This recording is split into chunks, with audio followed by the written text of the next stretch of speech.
Fox News alert: two House Democrats at the center of a feud with Israel, questioning whether America should give Israel aid and calling for Congress to take some kind of action. Outnumbered over time now, I'm Harris Faulkner. Democrats Ilhan Omar and Rashida Tlaib going after Israel's decision to reject their request for an official visit during a news conference yesterday. Israel later granted permission for Tlaib to visit family in the West Bank. She rejected that.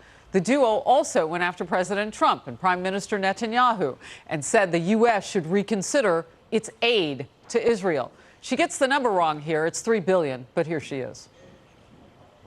We give Israel more than $3 million in aid every year. This is predicated on their being an important ally in the region and the only democracy in the Middle East. But denying visit to duly elected members of Congress is not consistent with being an ally. Let's get the news from Washington. Garrett Tenney. Garrett.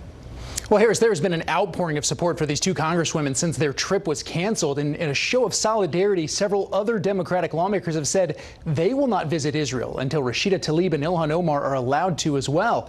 But at that press conference, Representative Omar asked her colleagues to do just the opposite and to visit Palestine to see and hear what she argues the Israeli government is trying to silence: the human rights abuses of its policies towards Palestinians. We cannot let Trump and Netanyahu succeed in hiding the cruel reality of the occupation from us. So I call on all of you to go. Unlike Omar, Rashida Tlaib still could have visited Israel after the government granted her a humanitarian visa to visit her 90-year-old Palestinian grandmother in the West Bank if she promised not to promote boycotting Israel on the trip, which she agreed to before changing her mind. She now says that reversal came after speaking with her family and her grandmother. She said, "I'm her dream manifested. I am her free bird. So why would I come back and be caged and bow down when my election rose her head up high, gave her dignity for the first time?" Now, President Trump responding just a short time ago, tweeting, "Sorry, I don't buy Representative Tlaib's tears. I have watched her violence, craziness, and most importantly, words for far too long. Now tears? She hates Israel and all Jewish people. She is an anti-Semite.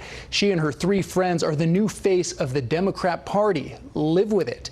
He is not the only one accusing the two Democrats of playing politics with this controversy. Even just this morning, GOP Senator Martha McSally said on our air that if they were sincere about wanting to visit Israel, they could have gone earlier this month with a group of dozens of other lawmakers instead of planning their own trip. I really wish that they would stop playing theater with this and actually be thoughtful and meaningful about the threats that Israel faces every single day. Yeah, we're still waiting to see what kind of action, if any, House Democrats decide to take against Israel over this canceled trip. Harris. Garrett Tenney, thank you very much. Appreciate it. You got it. Republican Congressman Mark Green of Tennessee actually did just return from a congressional trip to Israel. Is that the one that's being talked about? Yeah, Harris, it is, actually. And thanks for having me on the show, too. No, absolutely. Let's get into where we go from here, because what Democrats, some of them, are saying with this move to take some action with aid, as I understand it, is there should be punishment for not allowing these women to come into the country as elected leaders in America. Why? That's absolutely ridiculous. Pretty much everything that they said in their press conference was an absolute lie. I mean, they said that they were denied because of their faith. I mean, that's crazy. Israel allows Muslims to transition their borders all the time. In fact, there are 6 Muslims on the Knesset right now, serving in the Israeli Knesset. So that was just one of many lies. Many others. This, grandmother visit and the tears. She hadn't visited her grandmother for 13 years prior to this. I mean, if she really wanted to go see her grandmother, she would have gone. And then when Israel gave her the choice, gave her the opportunity, and said, look, if you just don't, get over there and incite stuff while you're in those territories, you can go. And she said, oh, no. Obviously, she hates Jews more than she likes her grandmother. Obviously.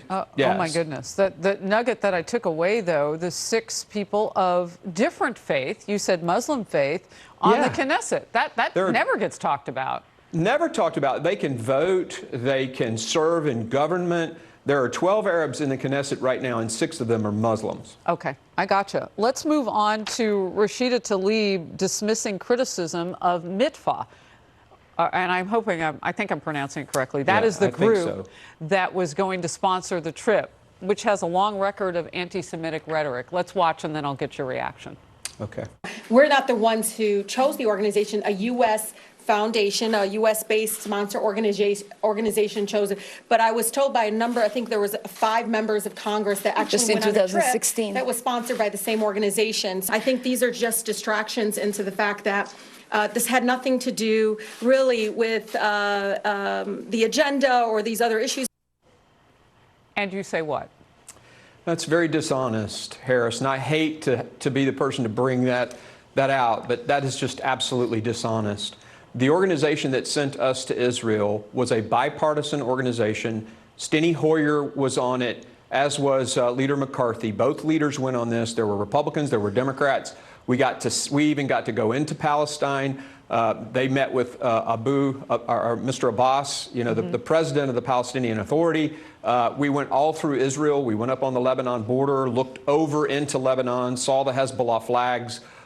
It was a great trip. They could have gone on that trip. They chose not to. They were going to go on a trip put together by a pro-terror organization, Mitfa. That was their choice. That's who they are. And they need to stop lying to the American people. How problematic is this going forward with relationships? Because you heard Speaker Nancy Pelosi saying, kind of calling into question, call the president weak and others weak, and that it wouldn't determine the relationship going forward. Is anybody actually concerned about a relationship between U.S. and Israel because of what's going on with Omar and Tlaib? I don't think so. I mean, I think this is ripples in the Democrat Party. Our alliance with Israel is incredibly strong, and that was one of the things that I got a real appreciation for on my trip this time. We share intelligence information. We share cyber security capability, something that's very interesting I found out on this trip. Israel is #2 in the world for cybersecurity companies, and if you do it per capita, they're #1 in the world for cybersecurity. I mean, it's an unbelievable country with freedom that has brought about prosperity. Companies like Waze, a program or an app that I use all the time traveling around, that company is from Israel. There are startups coming out of there left and right, and it's simply because they adhere to those values that we do. Freedom. Freedom allows the ingenuity of people to be released. It's a democracy in the Middle East. We have to support it. We have a great relationship with them, and that will continue despite these 2 congresswomen. Yeah, that cyber component is something that also doesn't get reported on a lot. I know when I was there for the embassy opening in Jerusalem, part of the security that we kind of share back and forth and knowledge of how to do things, it's not a real tight, or rather a real high point for us here in the United States, so we can learn from them. Representative Green, great state of Tennessee. Good to have you on the program today. Thank you. Thanks, Harris.